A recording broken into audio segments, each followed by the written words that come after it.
Sejam muito bem-vindos ao curso de Introdução a Node.js. Eu sou o Thiago Lima, eu trabalho há um pouquinho mais de 10 anos com tecnologia, ensino e leciono ali há um pouquinho mais de 6 anos e compartilho conhecimento também no YouTube, no canal T-Code. Atualmente eu trabalho na Ambev, principalmente ali nos aplicativos de Direct to Consumer, que a gente chama, né? Que é direto para o consumidor, Zé Delivery, Tadá Delivery. E tô aqui porque eu quero te apresentar essa tecnologia maravilhosa que eu tenho utilizado muito no meu dia a dia e tenho ensinado também há alguns anos, que é o Node.js. Nesse módulo de Node.js, você vai aprender fundamentos essenciais para você conseguir entender como essa linguagem tão performática, tão usada no mundo inteiro, que é o JavaScript, consegue também, além de performar para o front-end, para as telas bonitas que nós construímos, ele também performa por trás dos panos, ele também consegue ser utilizado no back-end. Eu vou te mostrar aqui as principais diferenças do JavaScript usado no navegador e o JavaScript usado no servidor. São dois JavaScripts com algumas diferenças. Vou te ensinar a base do Node.js, o que tem por trás dos panos e por que essa linguagem é uma das linguagens mais utilizadas no mundo inteiro. E o Node.js, né, como eu disse, é utilizado muito. Inclusive, eu trabalho nele num aplicativo, enfim, num projeto mundial que atende mais de 15 países e a performance desse Node.js, desse framework, dessa tecnologia é gigantesca. Ela veio para solucionar problemas que nós tínhamos com outras linguagens e ainda trazer o JavaScript como uma linguagem de alto nível, de fácil entendimento e de alta performance. Tá bom? Então fica comigo e eu espero que você curta bastante. Uma das coisas mais importantes que a gente precisa fazer para que você realmente entenda o que é o Node.js é nivelar o conhecimento de vocês. Então agora a gente vai falar sobre o que é o back-end. Porque eu falei para vocês, né, na primeira aula que a gente usa o JavaScript no front e o JavaScript no servidor. Esse servidor ele fica um pouco confuso, porque a gente vê ele por vários nomes, back-end, servidor, API, mas vamos nivelar aqui. O que é um back-end, galera? Para isso, eu vou desenhar. Acho que nada melhor do que desenhar para vocês aqui o que realmente é um back-end. Vamos supor aqui ó, que a gente tem uma aplicação. Eu vou deixar o meu back-end bem azulzão, bem bonitão aqui no meio, tá? Então eu vou escrever aqui, ó, o meu back-end. Tá? O back-end é um sistema. A gente vai escrever código nele, mas ele não é qualquer sistema.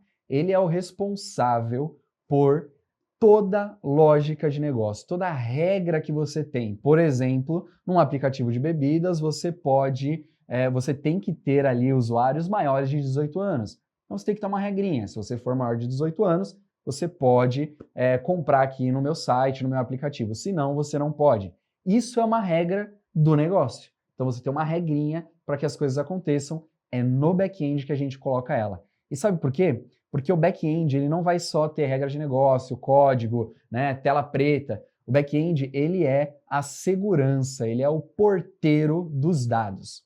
Não é segredo para ninguém que dado é dinheiro, certo? As empresas vendem dados, as empresas coletam dados, porque dado é dinheiro. Se eu tenho os seus dados pessoais, se eu tenho um banco de dados de várias pessoas, eu tenho muita grana envolvida, porque eu consigo te oferecer serviço, te oferecer publicidade, e por aí vai. Quem nunca ficou conversando sobre um tênis que queria perto do celular, na hora que entrou na rede social, esse tênis estava aparecendo para você. Existe uma coleta massiva de dados e por isso o back-end é tão importante, porque ele vai proteger os dados da sua empresa dos usuários que estão tentando acessar. E como isso acontece? Então vamos colocar mais dois quadradinhos aqui, que é o nosso front-end, menor, mas não menos importante, tá? É só porque o back é a nossa estrela de hoje, mas a gente tem aqui ó, o front-end e a gente vai ter também o banco de dados, né? Onde estão os dados? Então, um banco de dados, certo? O back-end é o meio entre esses dois caras. Por quê? No front é onde a gente vai acessar os dados. Quando você faz seu login na rede social, você coloca lá seu e-mail, sua senha, ou quando você se cadastra, você coloca lá seus dados. Isso você coloca no front-end, na tela bonita. Quando você clica no Enter, tipo enviar, cadastrar, entrar, existe uma requisição, então existe um pedido do front-end para o back-end. Ele fala assim, back-end, valida esses dados. Então, a senha precisa ter 8 caracteres, letras, números. Valida esses dados, valida a regra de negócio. Tá tudo certo com esses dados? Tá, então, depois dessa validação, o back-end vai lá e vai guardar no banco de dados.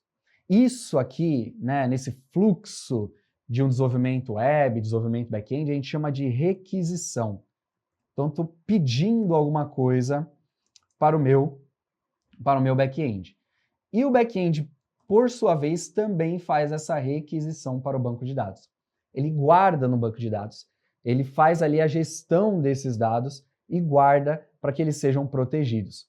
Além de guardar, além de fazer tudo isso, ele também faz a segurança desses dados. Isso é muito importante. Como assim a segurança? Você colocou lá uma senha que não corresponde à senha que é necessária, ou você colocou um e-mail que não é válido. O back-end vai validar esse e-mail, vai validar essa senha e vai garantir que os dados que estão guardados no banco de dados são dados saudáveis, são dados persistidos ali de forma correta, para que a gente não tenha uma inconsistência no nosso banco de dados, que é muito mais difícil de arrumar depois. Agora imagina comigo se o front-end tivesse acesso direto ao banco de dados. É normal, vocês já viram em filmes de ficção científica, os hackers, né, os famosos hackers que interceptam dados, sequestram, pedem ali para você pagar um valor, né, para você ter seus dados de volta, ou te chantagiam de alguma forma. Enfim, tudo isso acontece porque esses hackers eles conseguiram interceptar, ou seja, acessar alguma requisição do front-end indo para o back ou indo direto para o banco de dados. Então, essa interceptação ela pode ser evitada se nós temos um back-end bem construído, beleza? Mas não é só de requisição que se vive uma aplicação web, um back-end, um front e um banco. O front-end precisa falar para você, usuário, para mim, usuário, ó, os dados deu tudo certo, foi gravado, você está cadastrado, você está logado. E como ele faz isso? O banco de dados, depois que ele gravou os dados, ele retorna para o meu back-end. Fala assim, ó, deu tudo certo. E o back-end, por sua vez, retorna para o front-end falando, ó, deu tudo certo também. Isso aqui a gente chama de resposta. Resposta. Então a gente tem requisição e resposta, tá bom? Esses dois fluxos de ida e volta. O que acontece aqui é muito mais complexo do que esse desenho que eu fiz para vocês. Existe uma camada de protocolo que a gente vai ver hoje. Mas, por enquanto, se prenda nesse desenho. Isso aqui é importante. Para você entender ainda melhor, eu vou duplicar esse desenho e só vou mudar alguns nomes. Pensa comigo que o front-end, num contexto de um restaurante, poderia ser ali o salão onde as pessoas estão sentadas para comer, certo? Salão ali onde tem as mesas. O back-end vai ser a nossa cozinha. E o banco de dados a gente pode chamar de estoque. O cliente no salão faz um pedido para minha cozinha. E ele fala assim, ó, eu quero um filé mignon. A cozinha vai lá e procura esse filé mignon, né? Ou tenta pegar, ou tenta guardar esse filé mignon lá no estoque. E aí o estoque fala, ó, eu tenho. Ele responde, ele devolve aqui esse filé mignon e a cozinha pode servir, né? A cozinha serve para o salão essa comida, né? Esse servir. E aí quando a gente fala de servir, a gente pode trazer a palavra que eu falei lá no começo, que às vezes fica confusa. Servidor. É alguém que serve alguma coisa. Por isso que o back-end, que é a nossa cozinha, muitas vezes é conhecido como um servidor, porque ele tem os dados, ele tem a regra de negócio, ele tem a lógica e ele serve isso para o front-end, tá bom? Pensando por essa lógica, o banco de dados também pode ser chamado de servidor. Por isso que nós temos o servidor de banco de dados, que nesse caso serve os dados que aqui a gente já pode até colocar uma analogia. Dados em relação à informação. Dados soltos. Se eu te falar agora aqui, ó, 17, 24, 32. Você vai falar para mim, pô, Thiago, você me deu números. Agora, se eu falar para você, minha idade é 30 anos. Eu te dei um número, só que junto com uma informação. Quem te dá o dado solto é o banco de dados. Quem te dá a informação é o back-end. A gente pode ver todas essas analogias, mas as funções do back-end, né, que vai além ainda do que eu falei, porque eu falei para vocês, tem toda uma camada gigantesca do que acontece. Então, processamento de dados, lógica, requisição do usuário, interação com o banco, autenticação, autorização, verificação de entidade de permissão, enfim, várias coisas. Integração com o front-end, a gente tem a cooperação ali dos dois, né? Por exemplo, um site de e-commerce, o front exibe os produtos, back-end processa esses pedidos e também processa ali os produtos que estão cadastrados. Um pouquinho do que é um banco de dados, né? O que eu já falei, ele apenas guarda esses dados de forma isolada. Tem, obviamente, como a gente chama de sanitizar ou fazer um standard ali, fazer uma alteração e melhoramento desses dados só pelo banco, mas o back-end é o principal responsável por isso. E o ponto-chave dessa aula, galera. Quais são as linguagens que a gente consegue utilizar no back-end? Como eu escrevo esse código no back-end? Existem várias linguagens no mercado. JavaScript com Node.js, que é o core desse módulo, Python, C#, Ruby, PHP, Java, Go. Existem várias linguagens de programação. E por que o Node.js? Por que a gente vai aprender o Node.js? Como eu já disse lá no começo, eu trabalho num projeto global que usa Node.js e ele é super performático. Esse é o principal fato ali que te ajuda a escolher o Node.js. Ele é performático. Por alguns motivos que a gente vai descobrir ao decorrer desse curso, mas é importante você saber que ele é performático e além, ele usa a mesma linguagem que o front-end usa, o JavaScript. Isso é muito vantajoso para uma empresa que possui programadores JavaScript, que possui muitos programadores JavaScript, ela tem uma curva de aprendizagem para esses programadores aprenderem Node, trabalharem em Node muito menor, o que gera menos custo, enfim, menos custo para a empresa, é mais lucro, mais investimento e crescimento exponencial dessa empresa. Então o Node.js ele tem várias vantagens sobre as suas concorrentes, só que não existe bala de prata. Não existe a melhor linguagem, não existe o melhor framework, não existe o melhor jeito de fazer alguma coisa. Existe o jeito que atende às expectativas de certo empreendimento, de certo negócio, e outros que não atendem. Bom, galera, agora que vocês já entenderam como o back-end é importante para uma aplicação web, não só web, qualquer aplicação, a gente vai entender o porquê do Node.js. Já expliquei um pouquinho, mas vamos nos aprofundar um pouquinho mais, entender como essa ferramenta é incrível e realmente muito utilizada e escolhida por aí no mercado corporativo. Qual é a história do Node.js, galera? Ela foi criado por esse gênio, tá, o Ryan, em 2009, então teoricamente é uma ferramenta nova. Até então o JavaScript ele só era utilizado no front-end, no navegador, para desenhar telas e fazer ali uma lógica muito mínima, mas ele foi criado especificamente para criar uma escalabilidade e eficiência no desenvolvimento web. E pasmem, o Node.js ele não foi criado para usar o JavaScript no back-end, ele foi criado para melhorar o front-end. E daí que nasceram frameworks famosos como React, Angular, Vue, entre outros aí que existem. Porém, no decorrer do tempo do uso do Node.js, foi se percebendo que ele realmente seria muito performático para a utilização no back-end, porque ele possui 3 componentes principais: a V8 Engine, a libuv e o Core Modules. O que é isso, galera? O Node.js ele é baseado nesse motor de interpretação de JavaScript. Diferente de outras linguagens, o JavaScript ele é interpretado e convertido depois para uma linguagem de máquina mais baixo nível. Quando eu falo linguagem de máquina, eu estou falando de 0 e 1, famoso 0 e 1, famoso código binário. O Node.js tem o poder de pegar uma linguagem JavaScript que é muito mais fácil da gente entender essa linguagem e transformar numa linguagem de máquina.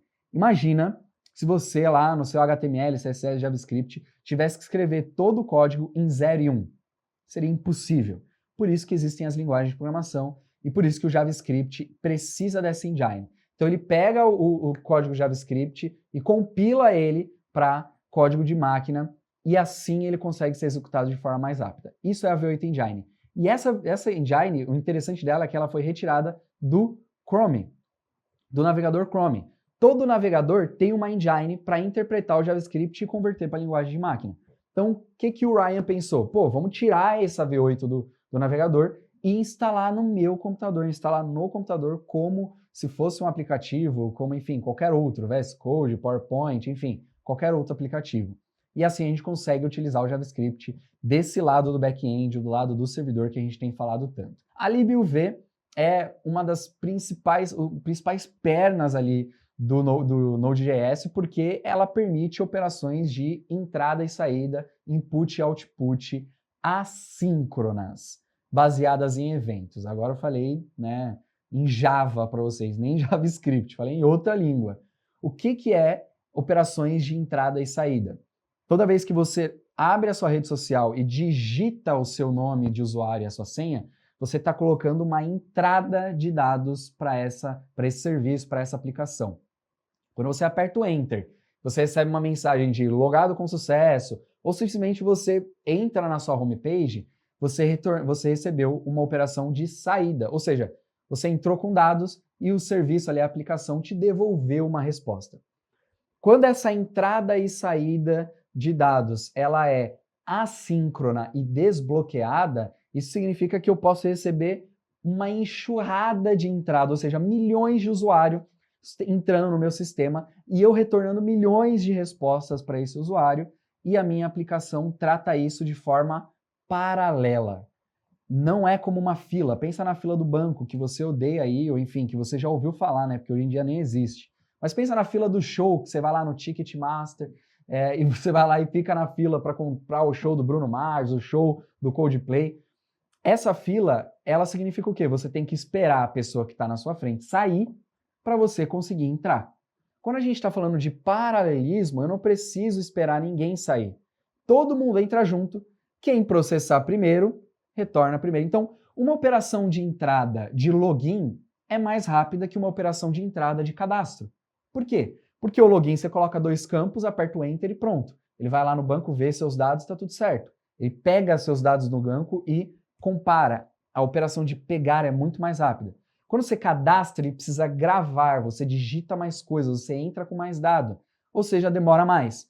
Elas podem entrar juntas, o login vai sair antes e depois sai o cadastro. Isso é o desbloqueio desse assincronismo, dessa entrada e saída, que é a responsável da libuv, que faz o Node.js ser extremamente performático, conseguir receber milhões de requisições e não travar ninguém.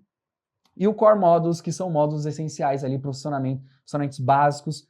Quando a gente fala de Core Modules, a gente vai utilizar alguns Core Modules no projetinho que a gente vai fazer nesse módulo específico, né, nessas aulas de introdução.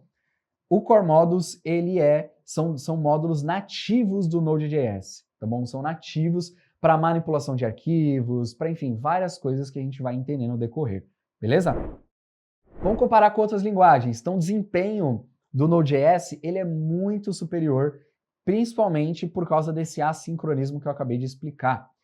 E ele é full stack. O que é full stack? Ele pode ser usado no front e no back-end. Ele pode ser usado para criar aplicativo mobile e no back-end de aplicativo mobile. Ele pode ser usado para criar aplicativo de desktop. O que é um aplicativo desktop? Um jogo, um editor de texto. Ele pode ser usado para desktop tanto no front quanto no back-end. Então ele é full stack e, enfim, isso facilita demais grandes equipes, divisão de tarefas, contratação de profissionais, e é por isso que as empresas gostam muito do Node.js, tá bom? E porque a gente vai escolher ele, alto desempenho, não bloqueante e grande ecossistema. Quando a gente fala de grande ecossistema, a gente está falando de comunidade grande. O que é uma comunidade grande? Muitas pessoas utilizam Node, muitas pessoas utilizam JavaScript. Então, se você der um Google, ou enfim, hoje tem inteligência artificial, se você pesquisar, as respostas são muito mais fáceis, porque a internet está cheia de pessoas que trabalham com a mesma tecnologia no front e no back-end. E para a gente finalizar com a cereja do bolo, o que eu acho mais especial e talvez o que chama mais a sua atenção, porque você não está estudando por hobby, você quer conseguir um emprego, você quer crescer na carreira. Quais empresas utilizam Node.js? Empresas pequenininhas, tá? Netflix, LinkedIn, PayPal, Uber, eBay.